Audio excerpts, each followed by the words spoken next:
أعوذ بالله من الشيطان الرجيم. بسم الله الرحمن الرحيم. الحمد لله رب العالمين، والصلاة والسلام على خير خلقه سيدنا ونبينا وشفيع ذنوبنا وطبيب نفوسنا ومولانا أبي القاسم محمد صلى على عجل فرجهم اجمعین. اما بعد فقد قال امام الزمان علیہ السلام: بسم اللہ الرحمن الرحیم. اللہم اصلح کل فاسد من امور المسلمین. صلوات اللہ صلی اللہ وجل فرجهم اجمعین. اذان گرامی، وازداران امیر المومنین علیہ السلام،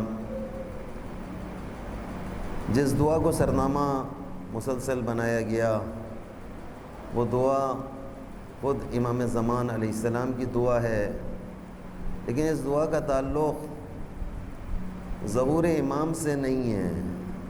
اللہم اصلح، یہ دعا امام علیہ السلام میرے اور آپ کے حق میں کر رہے ہیں. ایک دفعہ دعا میں اور آپ امام کے ظہور کے لیے کرتے ہیں کہ جلد از جلد مولا کا ظہور ہو جائے، اور ایک دفعہ زمانے کا امام ہمارے حق میں دعا کرتا ہے کہ ہم جو مولا کے ظہور کے لیے دعا کر رہے ہیں، بقول شہید سبت جعفر جو میں اکثر آپ کے سامنے بیان کرتا ہوں کہ الاجل تو کہتے ہو، آ گئے تو کیا ہوگا؟ کیا الاجل مولا کو بلا تو رہے ہیں، لیکن آ گئے تو آیا ہم اس قابل ہیں کہ لشکر امام میں شامل ہو سکیں؟ آیا ہم اس قابل ہیں کہ زمانے کے امام کو برداشت کر سکیں؟ اگر امام آ جائیں تو شاید میں اور آپ اس وقت ان کو برداشت نہ کر سکیں. جو نظام زمانے کا امام پیش کرے گا آ کر، وہ کھرا نظام ہوگا، اس میں ذرہ برابر بھی لچک نہیں ہے اس نظام میں. وہ جو ہے وہ ہے، والسلام. بلکہ میں اور آپ یعنی اکثر روایات میں یہ آیا کہ ایک بہت بڑی تعداد خود شیعوں کی ظہور امام کے موقع پر امام علیہ السلام سے منحرف ہو جائے گی، اپنے مولا کو مولا ماننے سے انکار کر دیں گے.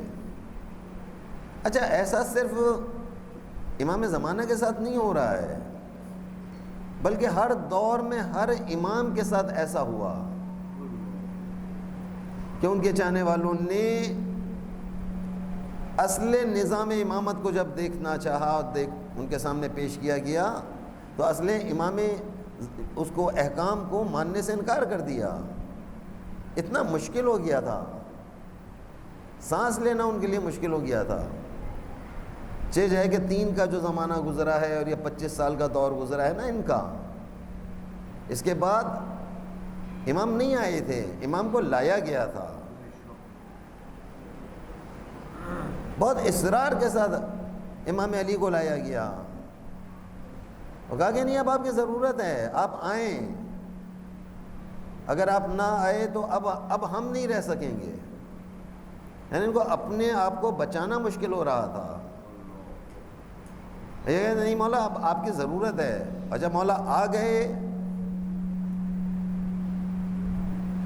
جب مولا نے سارے نظام کو سنبھالا ہے تو آپ نے دیکھا کہ اس کے بعد کے حالات کیسے ہوئے. 4 سال کا جو دور ہے امام علی کا, کہ اس میں خود امام علی کو مسلمانوں کے ساتھ جنگیں کرنا پڑ گئی ہیں. انہیں ایسا نظام ہو چکا ہے, ایسے حالات ہو چکے ہیں کہ اب امام کو کوئی امام ماننے کے لیے تیار نہیں ہے. آپ بچوں سے گزارش کروں گا اگر یہ ساؤنڈ سسٹم کو کوئی صحیح کر سکتا ہے تو اس کو صحیح کیجئے. صلوات پڑھیں محمد علی محمد.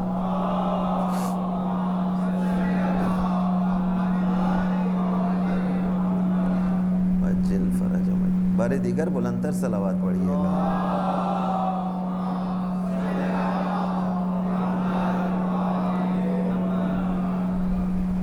بارے دیگر بلندر صلوات پڑھیے.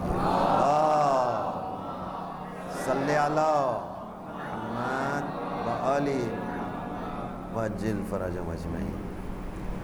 بس لہذا میں اور آپ یہ جتنا بھی بیان اس وقت یہاں جاری ہو رہا ہے, یا جتنا بیان ایام اعظام محرم میں بیان ہوتا ہے, اس سارے بیان کا تعلق اسی چیز سے ہوتا ہے کہ کسی طریقے سے اب ہم لوگ اپنے زمانے کے امام کو دھوکہ نہ دیں.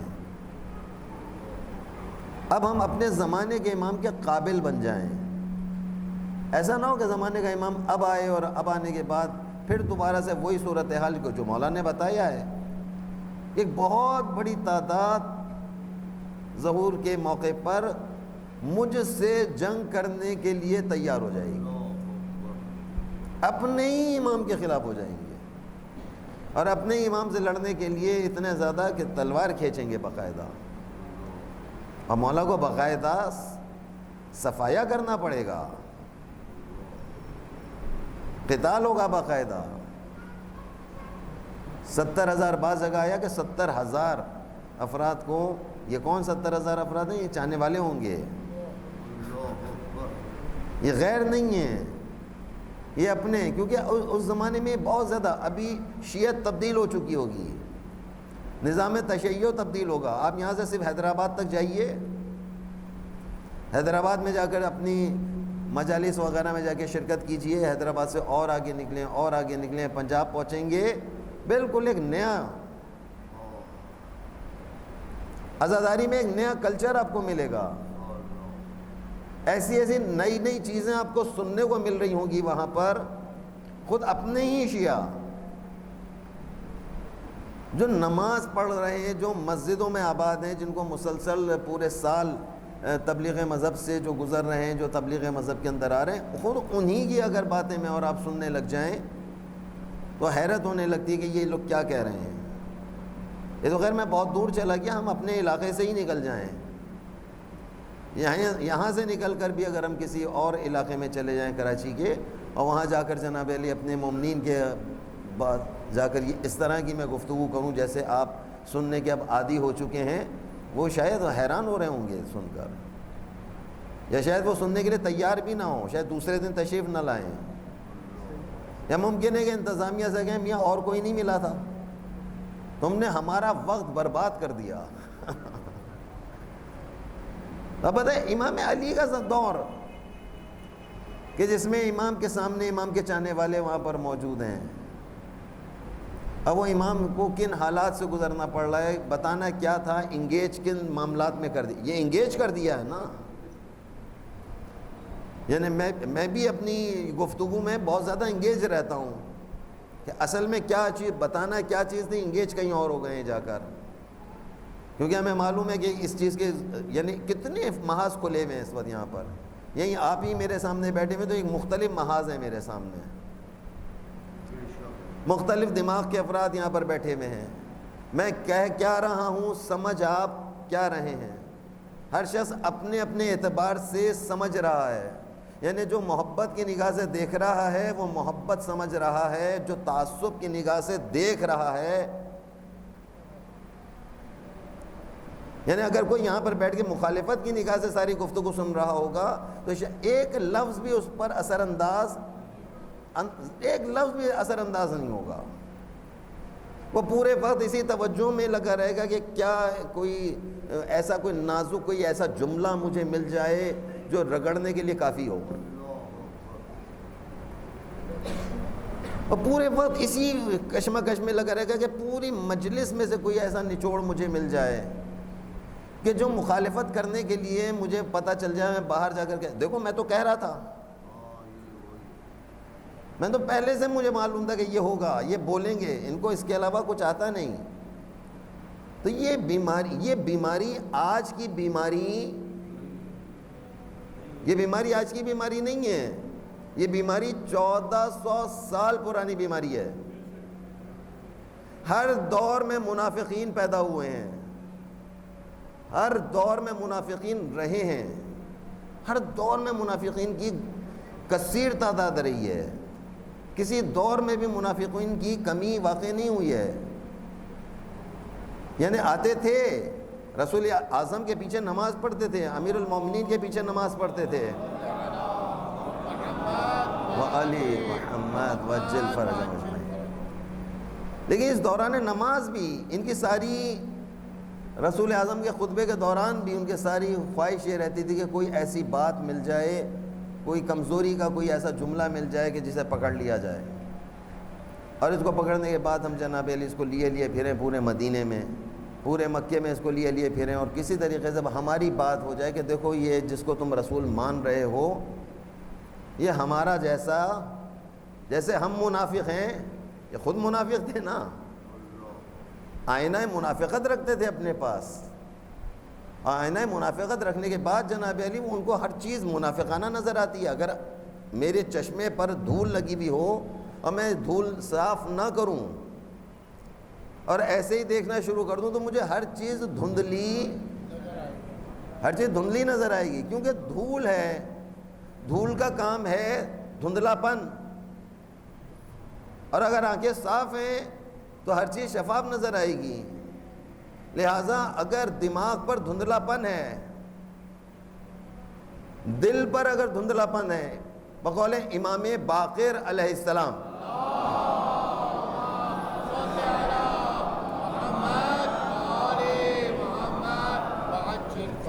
امام باقر پانچویں امام ہمارے ارشاد فرماتے ہیں کہ ہر مومن کے دل، یعنی کوئی ایسا انسان ہی نہیں ہے کہ جس کے پاس دل نہ ہو، دل تو ہے لیکن دل مومن ہونا چاہیے، دل ہے لیکن دل مومن ہونا چاہیے۔ کہ دل مومن کی کیا نشانی ہے؟ اب امام نے سمجھانے کے لیے بیان کیا۔ پانچویں امام ارشاد فرماتے ہیں کہ ہر مومن کے دل میں ایک سفید رنگ کا نور ہے، ایک سفید نور ہے، جب بھی وہ کوئی برائی انجام دیتا ہے، جب بھی وہ کوئی گناہ کے کام کو انجام دیتا ہے، یہ سفید نور پر ایک کالے رنگ کا دھبا آ جاتا ہے، اور یہ دھبا جب تک باقی رہتا ہے کہ جب تک دل مومن سے استغفر اللہ ربی واتوب الیہ نہ نکل جائے۔ اور آج کی رات 70 مرتبہ ہے یا نہیں ہے؟ آج کی رات استغفار کی رات ہے، یعنی یہاں جتنے بھی دل بیٹھے ہیں یہ دل مومن ہیں، اور ہمارے دل جو ہیں دل مومن ہونے کے ساتھ ساتھ لیکن ہم اور آپ کیونکہ مسلسل چاروں طرف سے گناہوں میں گھرے ہوئے ہیں تو کہیں نہ کہیں سے کوئی نہ کوئی گناہ آتا چلا جاتا ہے۔ یعنی اگر کوئی گناہ آ جائے فوراً کہو استغفر اللہ ربی واتوب الیہ۔ مولا متقیان علی ابن ابی طالب علیہ السلام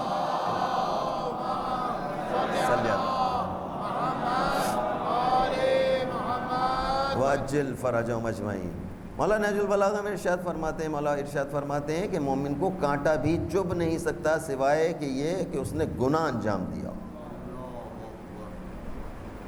یعنی کہ خراش بھی آ جائے آپ کے پاؤں پر، آپ کے جسم پر بہت معمولی سی بھی خراش آ جائے، آپ کہیں نہیں میں ہی بے احتیاطی سے نکلا تھا، بس یہ لگ گیا، ایسا ہو گیا ویسا ہو گیا، کہا کہ نہیں ایسا نہیں ہے، تم نے کوئی نہ کوئی گناہ کے کام کو انجام دیا ہے، کو ہلکی سی بھی خراش آ جائے، ہلکی سی بھی ٹھوکر لگ جائے، فوراً تمہاری زبان پر آنا چاہیے استغفر اللہ ربی واتوب الیہ۔ تو کہتے ہیں جناب علی ہر دور میں منافقین رہے، رسول اسلام محمد مصطفیٰ صلی اللہ علیہ وآلہ وسلم اس طرف سے بچوں سے گزارش کروں گا، جوانوں سے، اگر تھوڑا سا مزید آگے تشریف لے آئیں، یا تو اس سائٹ پر آ جائیں یا اس آگے کی تشریف لے آئیں، تاکہ بعد میں آنے والوں کو زحمت نہ ہو. تھوڑا اور تھوڑا آگے تشریف لے آئیے، آ جائیے، نہ ڈریں، میں اتنا خطرناک نہیں ہوں، آ جائیے. ہاں اللہ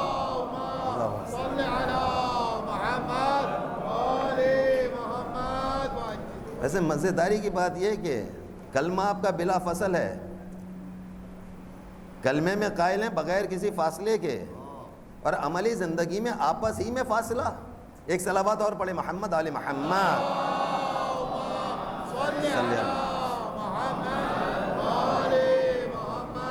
وجل فرجهم اجمعین. رسول اسلام کے زمانے میں ایک شخص آیا، بچوں سنو، بہت مزے کی بات ہے، جوانوں آپ سے متعلق ہے. کبھی کبھی ہم لوگ بھی مسجد آتے رک جاتے ہیں کہ نہیں؟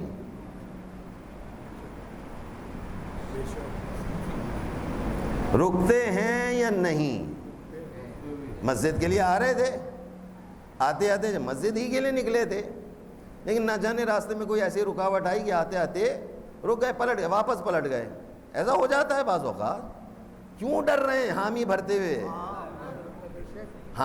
کیوں ڈر رہے ہیں؟ میرے ساتھ بھی ایسا ہوتا ہے، میں اپنے لیے بھی کہہ رہا ہوں، میں کوئی فرشتہ ملائکہ تھوڑی ہوں، کوئی آسمان سے تھوڑی نازل ہوا ہوں، میرے ساتھ بھی ایسا ہو جاتا ہے. کوئی نہ کوئی رکاوٹ آ جاتی ہے خانہ خدا آنے میں، خصوصاً خانہ خدا آنے میں کوئی نہ کوئی رکاوٹ آ جاتی ہے. اچھا، یہ رکاوٹ ابھی آتی ہے یا 1400 سال سے آ رہی ہے؟ جی جناب، یہ ابھی سے آ رہی ہے یا ہمیشہ سے ہے یہ رکاوٹ؟ یہ مسجدوں میں آنے والی رکاوٹ جو ہے، نیکی کے مقام کی طرف آنے والی رکاوٹ جو ہے، یہ ہر دور میں رہی ہے، ہر دور میں رہی ہے. اچھا، ہر دور میں گناہ بھی ہر وقت رہے ہیں نا، ہر وقت گناہ پیچھے چل رہا ہوتا ہے، گناہ کے سارے کام ہمارے ساتھ چل رہے ہوتے ہیں. تو رسول اعظم کے پاس ایک شخص آیا، اور آنے کے بعد اس نے رسول اعظم سے گزارش کی، التجا کری، اور کہنے لگا کہ یا رسول اللہ، میں فجر میں یہ دیکھیں فجر کا معاملہ بڑا خطرناک ہوتا ہے. فجر میں آپ کے پیچھے نماز پڑھنا چاہتا ہوں، لیکن اب آ نہیں پا رہا. فجر میں آپ کے پاس نماز پڑھنے کے لیے نہیں آ پا رہا ہوں. جب بھی آیا ہوں کوئی نہ کوئی ایسی مصیبت میرے پیچھے لگ گئی کہ میں آنے سے رہ گیا. اور اب تو یعنی چند لوگوں نے اور بھی یہ شکایت پہلے بھی رسول اعظم کے پاس آ چکی تھی. یہاں چند لوگوں نے بھی یہ شکایت کی کہ ہاں، ہم جب بھی فجر کے لیے آنا چاہتے ہیں، راستے میں کوئی نہ کوئی جانور، کوئی حیوان ایسا مل جاتا ہے جو ٹانگ لینے کے لیے تیار رہتا ہے. یہ کون سا جانور ہے جناب؟ ارے بول تو دیجئے. کوئی ایک جانور ہے نا جو راستے میں آ جاتا ہے کبھی کبھی، بھونکنے لگتا ہے یا نہیں لگتا؟ آپ اتنا ڈرتے کیوں ہیں کہتے ہوئے؟ بھائی، اس چیز کا تذکرہ تو خود قرآن میں ہوا ہے. اصحاب کہف کا میں بولیں گے تو آپ ہی، اصحاب کہف کا اتنے طیب لوگ ہیں، ایسی زبانیں ان کی طیب ہیں، کہنے لفظ نکل نہ جائے، کہیں منہ نجس نہ ہو جائے. اللہ آپ کو اس منزل پر قائم رکھے. صلوات پڑھیں محمد آل محمد.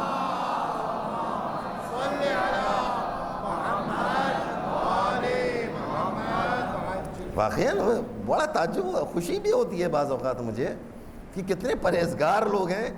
کہیں زبان نجس نہ ہو جائے، کہیں یہ والی چیز جناب علی، یہی کتا جناب علی آ گیا، کہا کہ یا رسول اللہ، میں جب آنا چاہتا ہوں پہلے آ جایا کرتا تھا، لیکن کچھ عرصے سے ایسا ہوا ہے کہ جناب علی یہ کتا جو ہے اس نے میرے پر حملہ کیا، میرے لباس کو پارا پارا کیا، اور میرے پاؤں پنڈلی پر بھی اس نے کاٹ لیا ہے.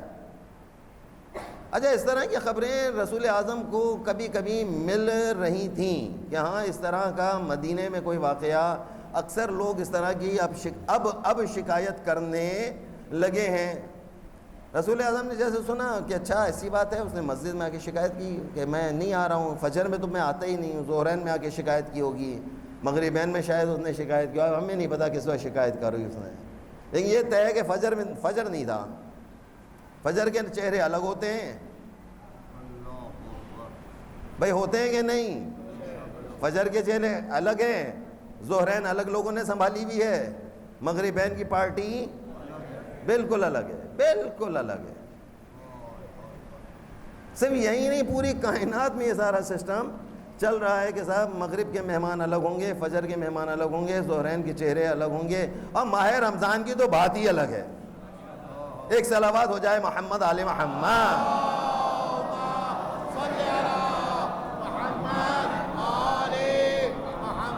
وجل فرج و مجمع. لیجئے جناب علی، رسول اعظم نے پوچھا کیا بات ہے؟ کہاں کس کے ہاں ہے؟ کہتا فلاں نے انصاری کو کاٹا ہے، انصاری کے کتے نے، انصاری کو کاٹا انصاری کے کتے نے. او جناب علی رسول اعظم کے پاس خبر پہنچ گئی. رسول اعظم نے کہا صحیح ہے. آج ہم ابھی جناب علی انس بن مالک کا نام کس کس نے سنا؟ ہاتھ اٹھائے. انس بن مالک مشہور نام ہے جناب، اہل سنت کے پاس سے اس کا بڑا زبردست حوالہ آتا ہے. کہتے ہیں کہ انس بن مالک خود موجود ہیں اس وقت یہاں پر. انس بن مالک رسول اعظم آگے یہ روانہ ہوئے. کہتے ہیں صحیح ہے صاحب، میں چلتا ہوں آگے اور دیکھتے ہیں کہ کس نے اس معاملے کو کیا ہے، اور مجھے معلوم ہے کہ یہ کتا کس کے گھر میں پلا ہوا ہے، کس کے ہاں موجود ہے. دک الباب کس نے کیا؟ انس بن مالک کہتے ہیں کہ میں نے آگے بڑھا اور آگے بڑھ کر میں نے دک الباب کیا. انصاری وہاں سے اندر سے دروازے سے باہر نکلا. اس نے جو دیکھا دروازے پر رش، کہ ٹھیک ٹھاک مومنین کا رش ہے، اور اس رش میں خود رسول اعظم محمد مصطفیٰ صلی اللہ علیہ وآلہ وسلم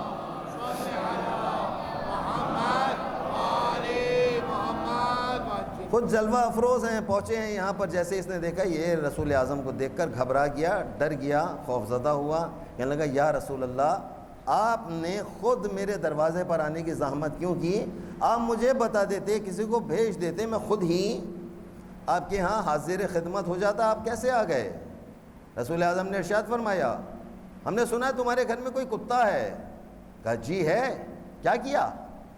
کہا کہ اس نے فلاں انصاری کو اور چند اور افراد ایسے ہیں کہ جنہوں نے یہ شکایت کی ہے. چند شکایتوں کے بعد میں تمہارے پاس آیا ہوں، اور حکم رسالت یہ ہے کہ اس طرح کا کوئی کتا اگر کسی کو کاٹ لے وہ زندہ رہنے کا حق نہیں رکھتا ہے. اسے لاؤ لا کے تاکہ اس کو قتل کیا جائے اور اسے ختم کیا جائے. کہتے اتنا سننا تھا کہ اس انصاری کو بہت زیادہ اپنے اس پالتو پر، پالتو ہی تھا نا، گھر میں تھا، بہت زیادہ غصہ آ گیا.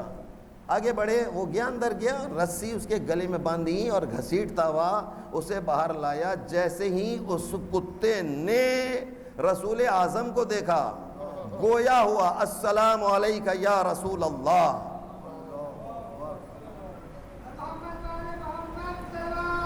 اللہ صلی اللہ اجل. حیوان ہے لیکن شناخت رسالت رکھتا ہے. حیوان ہے. رسول خدا کو دیکھا، دیکھتے ہی جناب گویا ہوا. یہ جتنے انصار، جتنا مجمع اصحاب کا کیا ہے، یہ سب کے سب حیران. ہاں حیوان بول بھی سکتا ہے، حیوان سلام بھی کر سکتا ہے. اس نے سلام کیا. رسول اعظم نے پوچھا فوراً، رسول اعظم نے اس کو جواب دیا. جواب دینے کے بعد کہا کہ اچھا تم نے سلام کیا ہے تو اب تو جواب دینا تمہیں پڑے گا. اب بتاؤ کیا بات ہے، کیا تم نے فلاں ابن فلاں کو کاٹا ہے؟ اس نے فوراً کہا کہ جی میں نے کاٹا ہے. اور فلاں ابن فلاں کو بھی تم نے ہی کاٹا تھا؟ کہا جی اس کو بھی میں نے کاٹا تھا. کیا تم بیان کر سکتے ہو کہ تم نے یہ کیوں کیا؟ اللہ اکبر. کہتے ہیں یہ حیوان ہے، گویا ہوا ان سب کے مجمع کے سامنے گویا ہوا، اور گویا ہو کر کہتا ہے کہ یا رسول اللہ، میں یہ برداشت نہیں کر سکتا کہ آپ کے وصی کی کوئی مخالفت کرے. یہ دشمن علی ہے، اس نے علی کی دشمنی میں گفتگو کری، اور اس گفتگو کو میں نے سر راہ سن لیا. کتے سن لیتے ہیں. کتے بعض اوقات سن لیتے ہیں اور کان والے سن بھی نہیں پاتے ہیں. کہتے ہیں یہ کتا ہو کر کہتا ہے کہ یا رسول اللہ میں نے سن لیا اور سننے کے بعد مجھ سے برداشت نہ ہو سکا, اور جب میں نے دیکھا کہ یہ مخالفت علی بھی کرتا ہے اور جاتا بھی خدا کے گھر میں ہے, مجھ سے رہا نہ گیا. میں نہیں چاہتا تھا کہ خدا کا گھر نجس ہو جائے. اللہ اکبر. علی کی محبت حیوان کر لے تو کیا منزل پاتا ہے, اور علی کی دشمنی اگر انسان کر لے تو منافق ہو جاتا ہے. اب پروردگار عالم اس سے مسجد جانے کی صلاحیت کو چھین لیتا ہے. میرے بچوں, میرے جوانوں, اللہ نہ کرے کہ تمہارے اندر کوئی ایسا ہو. اپنے اندر دیکھو کہ مسجد جاتے جاتے کہیں تم رک تو نہیں گئے, تمہارے قدم کہیں رک تو نہیں گئے. اگر تمہارے قدم رک گئے ہیں فوراً کہو استغفر اللہ ربی واتوب الیہ. ایسا نہ ہو کہ میں اور آپ اوپر سے تو مومن ہوں, ظاہراً مومن ہوں, ہمارا لباس مومنوں جیسا ہو, لیکن اندر منافقت پل رہی ہو. اور جس دل میں منافقت پل جائے اس دل سے علی کی محبت نکل جاتی ہے. آپ نے کل دیکھا ہے ابن ملجم کتنا ساتھ دیتا ہے امیر المومنین کا, کتنا خوش ہے, امیر المومنین کے حق میں کلام پڑھتا ہے, امیر المومنین کے حق میں اشعار کہتا ہے. امیر المومنین بھی خوشی ہو کر 10 قیمتی ترین جبے اسے عطا کرتے ہیں, قیمتی ترین لباس امیر المومنین ابن ملجم کو عطا کر رہے ہیں. کیا ابن ملجم نے ایسا کیا کیا؟ کوئی تو کام کیا ہوگا, کوئی تو فضیلت کے کام کو انجام دیا ہوگا. علی ایسے ویسے کو نہیں دیتے ہیں, لیکن آپ دیکھ رہے ہیں کہ کس طریقے سے انسان گناہگار ہو جاتا ہے علی کی محبت رکھنے کے باوجود بھی. تو کہا کہ ایک محبت تمہاری زبانی ہے, ایک محبت تمہاری عملی ہے.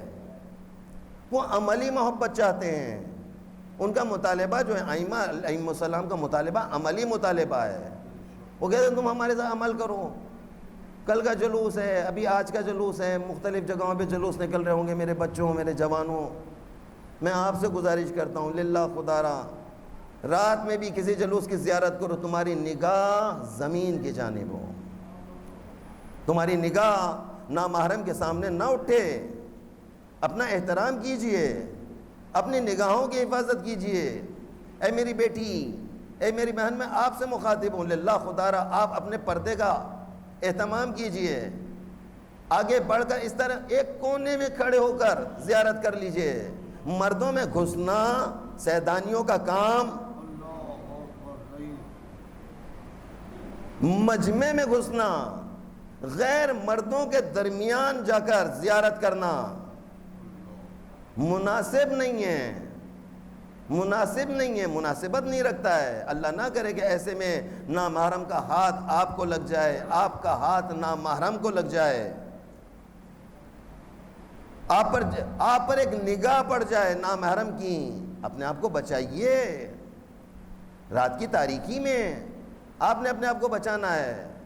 اگر آپ نے بچا لیا رات کی تاریکی میں, اے میری بیٹی اپنے آپ کو بچا لیجئے. اے میرے جوان اپنی آنکھوں کو بچا لو. اے میرے جوان اپنی نگاہوں کا بہت زیادہ احترام کیجئے. اگر آپ نے کر لیا, یہ کل کا جلوس یقین مانیے قبول ہو جائے گا, آپ کی عزاداری قبول ہو جائے گی اگر یہ نگاہ نیچی ہو. اگر یہ نگاہ نیچی ہو, بہت بڑی ذمہ داری بن جاتی ہے علمداروں پر.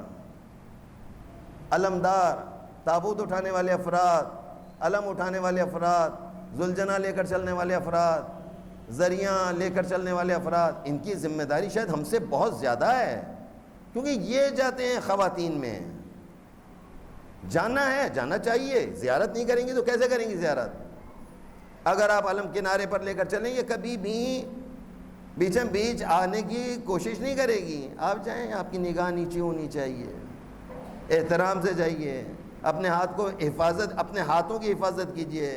ایسا نہ ہو کہ یہ زیارت کرتے کرتے اس کا ہاتھ آپ کے ہاتھ کو لگ جائے. امیر المومنین نے منع کیا ہے, سختی سے منع کیا ہے. کہا کہ اگر ایسا ہو گیا تم نے اس کو ہاتھ کو لمس کر لیا ہے، گویا تم نے علی کے سر پہ ضربت لگائی ہے۔ یہ اب وہ احادیث ہیں جو لکھی گئی ہیں کتابوں میں، موجود ہیں یہاں پر۔ انہوں نے احترام کیا، انہوں نے سارے نظام کو قائم کیا، یہ چاہتے تھے کسی طریقے سے اور ایک نظام لے کر چل رہے تھے۔ آپ نے دیکھا امیر المومنین کو کس طریقے سے، کس بے دردی سے شخص نے آ کر تلوار چلائی ہے، اور کس طریقے سے امام یعنی اتنے زخمی ہو چکے ہیں، لیکن مولا نے اپنی نصیحت کو، اپنی وصیت کو کسی طور پر بھی نظر انداز نہیں کیا ہے۔ کیا مولا نے ساری نصیحتیں آج ہی کی ہیں؟ اس سے پہلے کیا مولا اپنی زندگی میں نصیحت نہیں کرتے ہوں گے، وصیت نہیں کرتے؟ وصیت کرتے تھے، لیکن ابھی کی وصیت اتنی زیادہ کیوں تھی؟ اتنی وصیت اس لیے تھی تاکہ پورا کوفہ اس وصیت کو سن لے، کوفے کے افراد اس وصیت سے آگاہ ہو جائیں، مدینے کے رہنے والے اس وصیت سے آگاہ ہو جائیں، اور یہ نہج البلاغہ کی صورت میں یہ وصیت نامہ تا قیامت باقی ہے، باقی رہے گا۔ علی کے چاہنے والے، شاید کبھی زندگی میں کسی علی کے چاہنے والے کو یہ وصیت نامہ مل جائے، وہ دیکھیں کہ علی نے زخمی حالت میں رہتے ہوئے حسن اور حسین کو کیا وصیت کی ہے۔ ایک صلوات پڑھیں محمد اور آل محمد۔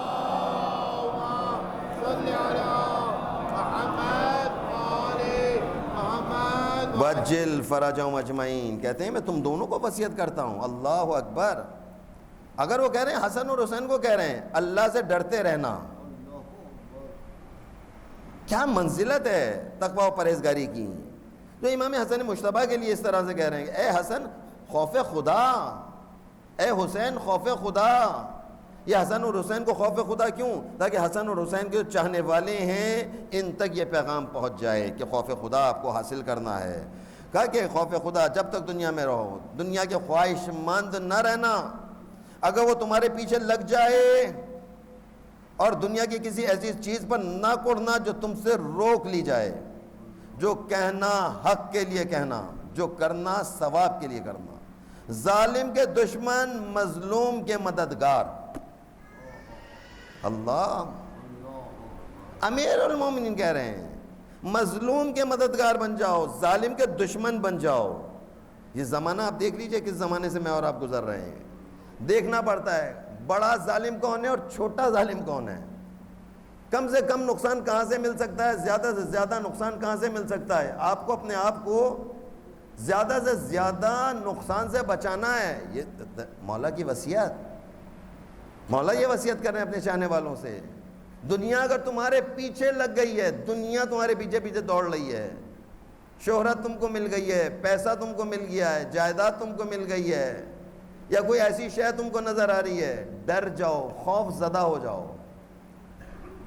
تم سے امتحان سخت ہوگا ان تمام چیزوں کے بارے میں۔ کوئی چیز تم کو نہیں ملی ہے، ہمیں تو خدا نے دیا ہی نہیں، ہمیں تو یہ چیز مل ہی نہیں رہی۔ میرے بچوں، میرے جوانوں، بعض اوقات آپ بھی بہت زیادہ پڑھ لکھنے کے بعد بعض اوقات کوڑ رہے ہوتے ہو، جاب نہیں مل رہی ہے۔ رازق کون ہے؟ پروردگار عالم رازق ہے۔ اسے معلوم ہے کہ مجھے اپنے کس بندے سے کیا کام لینا ہے، کس کو کیا دینا ہے۔ کسی کو اولاد دے کر امتحان لیتا ہے اور کسی سے اولاد لے کر امتحان لیتا ہے۔ پروردگار عالم کا احسان ہے، کسی کو اولاد دیتا ہی نہیں ہے، بے اولاد رکھتا ہے۔ کہتے ہیں ہاں ان کو بے اولاد رکھ کر ان سے مجھے بڑے بڑے کام لینا ہے۔ اور واقعی میں نے ایسے لوگوں کو دیکھا جو بے اولاد ہوتے ہوئے بڑے بڑے کاموں کو انجام دے رہے ہوتے ہیں، خدمت دین میں بہت زیادہ آگے نکل چکے ہوتے ہیں، وہ کام کر رہے ہوتے جو اولاد والے نہیں کر پاتے ہوتے۔ کہتے ہیں کہ کتنا زبردست ان کا وصیت نامہ۔ اس کے بعد مولا یہاں پر وصیت کر رہے ہیں جناب علی تم کو اور اپنی تمام اولاد کو، اپنے پورے خاندان کو، اور اس کے بعد جن جن تک میرا یہ نوشتہ پہنچے، جن جن افراد کے پاس بھی یہ میرا لکھا ہوا نسخہ پہنچ جائے، وصیت کرتا ہوں اللہ سے ڈرتے رہنا، اپنے معاملات درست، آپس کے تعلقات سلجھائے رکھنا۔ یہ آپس کے تعلقات کو سلجھائے رکھنے کے لیے بہت زیادہ اہمیت دے رہے ہیں۔ میں اور اب آپس کے معاملات کو سلجھانے میں ناکام ہو چکے ہیں، ہم آپس میں ایک دوسرے کے دشمن ہو گئے ہیں، بھائی بھائی سے ملنے کو تیار نہیں ہے، بہن بہن سے ملنے کو تیار نہیں ہے، بہن نے بہن کے رشتے کو ٹھکرا دیا، منع کر دیا، بھائی نے بھائی کے رشتے کو منع کر دیا۔ میں اور آپ پوری پوری زندگی دشمنی اختیار کر لیتے ہیں. منع کرنا حق ہے. ہر بچی یہ حق رکھتی ہے کہ اپنے شوہر کا انتخاب کرے. ہر جوان یہ اپنے لیے حق رکھتا ہے کہ اپنی زوجہ کا انتخاب کرے. اس نے زندگی بسر کرنا ہے. بہترین والدین وہ ہیں جو اپنی اولاد سے پوچھیں بیٹا تم کہاں شادی کرنا چاہتے ہو. بہترین ماں بہترین باپ وہ ہے جو بیٹی سے پوچھے تمہاری کیا خواہش ہے. اگر تم نے کوئی انتخاب کیا ہے تو بتاؤ, ہم آگے بڑھیں گے, ہم تمہاری رہنمائی کریں گے. اپنے بیٹے سے پوچھے کہ تم نے اگر کوئی انتخاب کر لیا ہے بتاؤ. عیب نہیں ہے, یہ کوئی فضیلت کی بات نہیں ہے کہ آپ اپنی بیٹی کے لیے لڑکے کا انتخاب کریں. یہ بھی فضیلت کی بات نہیں ہے کہ آپ اپنی بہو کا انتخاب کریں. ان کو بچوں کو دیجیے, یہ اپنی زندگی کے خود ذمہ دار ہیں. آپ کا کام ان کی رہنمائی کرنا. اگر آپ نے ان کو رہنمائی کر دیتے کہ آپس کے تعلقات کو سلجھائے رکھنا. یہ آپس کے تعلقات کیا ہیں؟ بیٹا باپ سے بات کرنے کو تیار نہیں ہے, باپ بیٹے کی شکل دیکھنے کو تیار نہیں ہے. ایسا ہے یا نہیں ہے؟ اگر اس طرح کا ہے تو بتائیں میں نے اور آپ نے مولا علی کے وصیت نامے پر کب عمل کیا؟ باپ کی وصیت پر عمل کرنا واجب ہے کہ نہیں ہے؟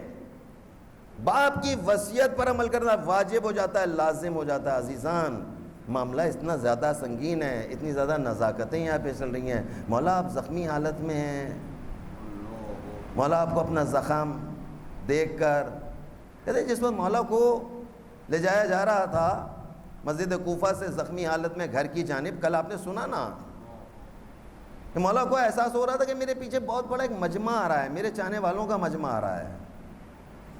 اور کہتے ہیں ایسے لوگ آ رہے تھے پیچھے چلتے ہوئے چلے آ رہے تھے جو رو رہے تھے, گریہ و زاری کی آوازیں بلند تھیں, اور مولا کائنات کو زخمی حالت میں کسی طریقے سے حسن اور حسین اٹھا کر گھر کی جانب لا رہے ہیں. امام کو اندازہ ہوا کہ میرے آنے والے افراد بہت زیادہ ہیں, میری بیٹیوں کے رونے کی آواز کہیں نامحرموں کے کانوں میں نہ چلی جائے. اے حسن بیٹا ان سے کہو کہ واپس چلے جائیں. نہ چاہتے ہوئے بھی کہتے ہیں کہ بہت بڑی تعداد تھی مومنین کی. عجیب جملہ ہے یہاں پر, عجیب تاریخ نے اس واقعے کو تحریر کیا اپنے پاس.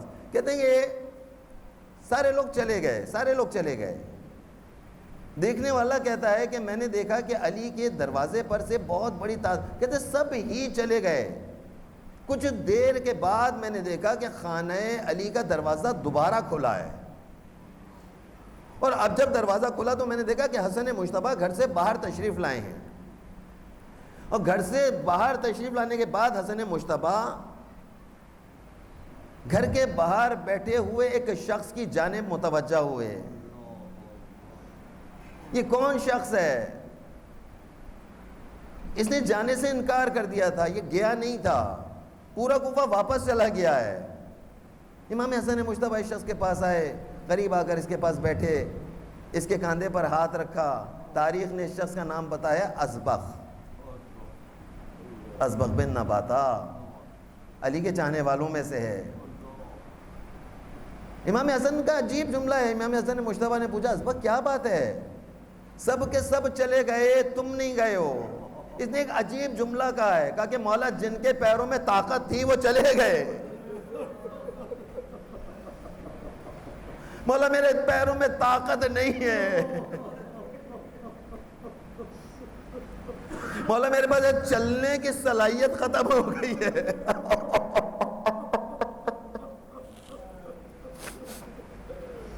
چاہنے والے اتنے تھے, علی کے چاہنے والے اتنے زیادہ موجود ہیں, چاہتے تھے, رو رہے تھے.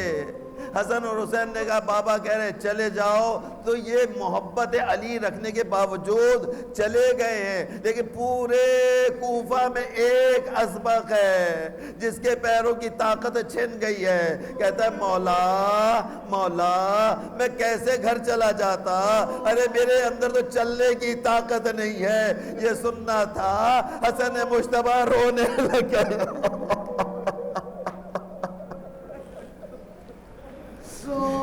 ازبغ کو تسلیہ دینے لگے. ازبق کو یہ تسلی دے رہا حسن مجتبی, ازبق صبر سے کام لو, ازبق تمہیں ابھی کئی گھڑیوں سے گزرنا ہوگا. لیکن تاریخ نے لکھا, ازبق نے ہاتھوں کو جوڑا, کہا کہ اے فرزند زہرا میری آخری خواہش کو پورا کر دیجئے. ازبق چلا جائے گا. بول بول ازبق تو کیا چاہتا ہے؟ ازبق کہتے ہیں بس مجھے آخری مرتبہ میرے مولا کی زیارت کرا دی. اتنا سننا تھا. حسن مجتبی اپنے گھر میں واپس تشریف گھر لے جاتے ہیں. جانے کے بعد بابا پوچھتے ہیں کیا بات ہے بیٹا, کون ہے دروازے پر, اتنی دیر کیوں لگ گئی؟ کہا بابا ازبق ہے, جانے کی طاقت نہیں ہے. ازبق کہتا ہے آخری مرتبہ میرے مولا کی زیارت کرا دو. اللہ اللہ, اب تو ابو الحسن سے رہا نہ گیا.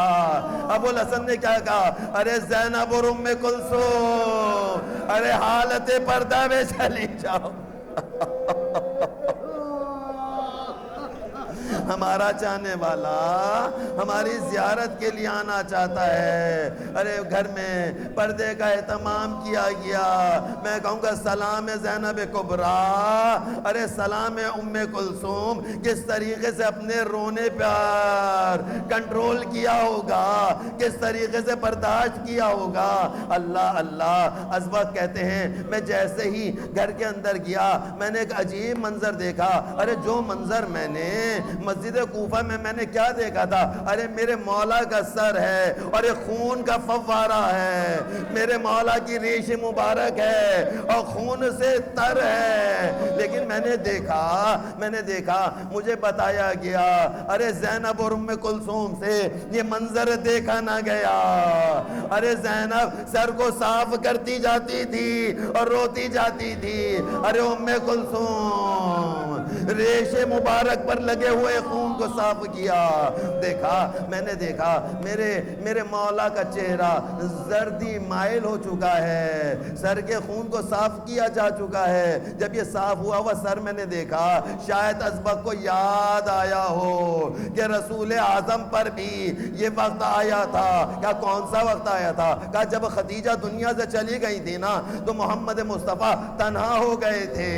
جب بھی کوئی کچرا پھینکا جاتا تھا نا, پتھروں کی بارش کی جاتی تھی, ایسی حالت میں تاریخ نے لکھا ہے ایک 5 سال کی بیٹی فاطمہ محمد مصطفیٰ کا سر اپنی گود میں رکھے ہوئے ہے اور کہتی جا رہی ہے بابا بابا میں آپ کے سر کو صاف کروں گی. اسی لیے روایات میں آیا ہے ارے بیٹیاں ماں جیسی محبت باپ سے کیا کرتے بیٹیاں ماں کی طرح سے باپ سے محبت کیا کرتی ہیں. اللہ اللہ. ایک بیٹی یہ ہے نا جو 5 سال کی عمر میں محمد مصطفیٰ کے ساتھ چل رہی ہے, اور ایک بیٹی کون ہے؟ کہ ایک بیٹی کربلا میں ہے.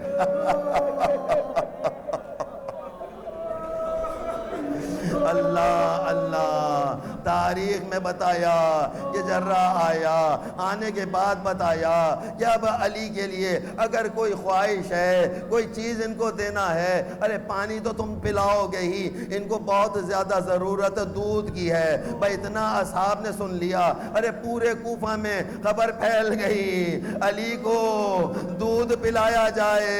ارے اتنا سننا تھا کوفہ کے چھوٹے چھوٹے بچیاں ارے اپنے ہاتھوں میں چھوٹے چھوٹے سے کوزے لے کر آئے, ننے کوزے, اور ہر بچہ اور بچی کی خواہش ہے کسی طریقے سے میرا مولا میرا کوزہ لے لے. میں کہوں گا مولا سینکڑوں کوزے آپ کے لیے پیش کیے جا رہے ہیں. ارے وہ ننا سا علی اصغر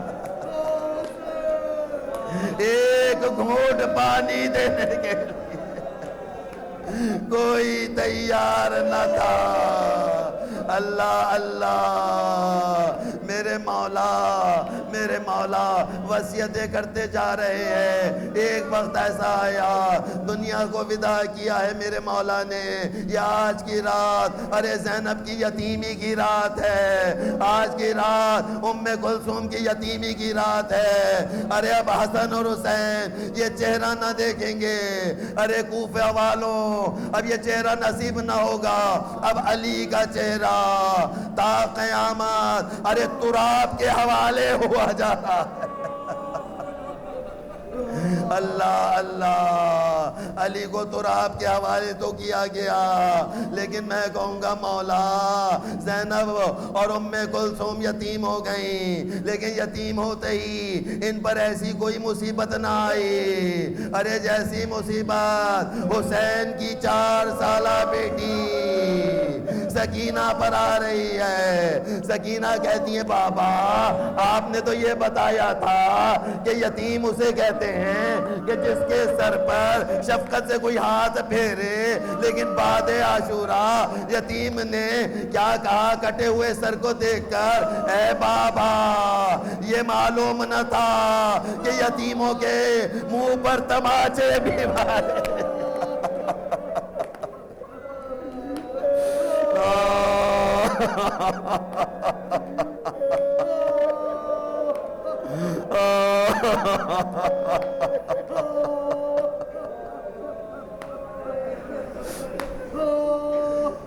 اِنَّا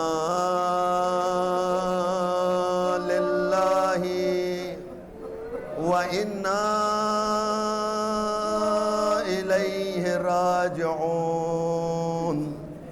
رضاً بقضائه وتسلیما لامر. سب مل کر بلند آواز میں انا للہ وانا الیہ راجعون. رضاً بقضائه وتسلیما لامره. انا بلند وَإِنَّا إِلَيْهِ راجعون. رضاً بقضائه وتسلیما لأمره. پالنے والے تجھے واسطہ محمد اور آل محمد کا, تجھے واسطہ شہدائے کربلا کا, تجھے واسطہ اسیران شام کا, تجھے واسطہ 14 معصومین علیہ السلام کا, تجھے واسطہ مخصوص مولا امام زمان علیہ السلام کا. پالنے والے ہماری مختصر سی عزاداری کو اپنی بارگاہ میں قبول فرما, ہمارے کثیر گناہوں کی مغفرت فرما. عزاداری سید الشہداء, عزاداری امیر المومنین کی حفاظت فرما. عزاداری کے خلاف ہونے والی تمام سازشوں کو ناکام بنا دے. پالنے والے تجھے واسطہ محمد اور آل محمد کا پوری کائنات میں مسلمانوں کو متحد فرما, ہمارے دشمن کو منتشر فرما. فلسطین کی آزادی کے اسباب مہیا فرما, بیت المقدس کی آزادی کے اسباب مہیا فرما. ہمارے مجتہدین کی حفاظت فرما, مقدس مقامات کی حفاظت فرما, آپس کی محبتوں میں اضافہ فرما. مملکت پاکستان کے خلاف ہونے والی تمام سازشوں کو ناکام بنا دے. مولا امام زمان علیہ السلام کا ظہور فرما اور ہمیں ان کے ناصران خاص میں شامل فرما. تمام دعاؤں کی قبولیابی کے لیے ایک مرتبہ بلندر صلوات سے پہلے ایک ضروری اعلان سن لیجئے, کیونکہ آج کی شب قدر ہے. انشاءاللہ 15-20 منٹ کے بعد انشاءاللہ اعمال شب قدر کرائے جائیں گے. آپ سب سے شرکت کی درخواست ہے. تمام دعاؤں کی قبولیابی کے لیے ایک مرتبہ بلندر صلوات.